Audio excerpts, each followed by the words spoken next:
Today I'd like to give you the 5 things that I wish I would have known when I became an apprentice plumber. So the first step is you have to have an apprentice license. An apprentice license is required by the state of Texas. It might be $35 to obtain the license, but you do have to be registered to work for a master plumber. That's the very first thing you would do before coming into the field. So number 2 is you're going to always be able to move up from being an apprentice. It just requires work, effort, and sometimes you get a little dirty. But in 4 years you can become a journeyman plumber, and then in 8 years you can become a master. Yes, it sounds daunting. I remember back when I was in high school working for my dad, and one day my dad said, "You're ready to be a journeyman plumber." I didn't even know really what that meant.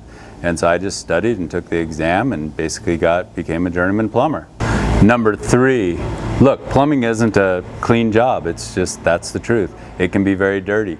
I remember one time in the morning doing a gas line pipe, and I smelled like natural gas all day, and then I was thinking, dang, I'm gonna need to go to the next job now and run a sewer line into the sewer, and I'm just gonna reek at the end of the day. Hey, it's the nature of the course.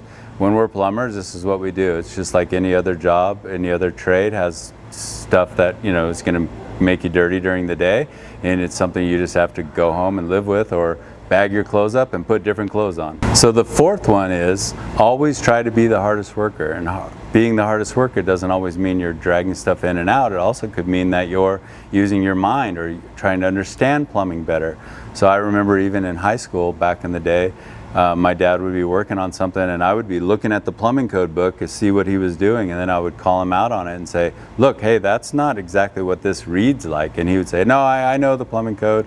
And I'd say, well, let me just read it to you. And then I would read it, and he would fix that mistake and say, oh, okay, yeah, that is right. That's how you do it. And then it just gave me more respect. And then I learned, okay, that's a good way to basically be a part of the team, because then I could bring good information. So just always find some way to be a really hard worker, gain knowledge, and oftentimes you'll gain respect of the master. So number 5, plumbing is a great career.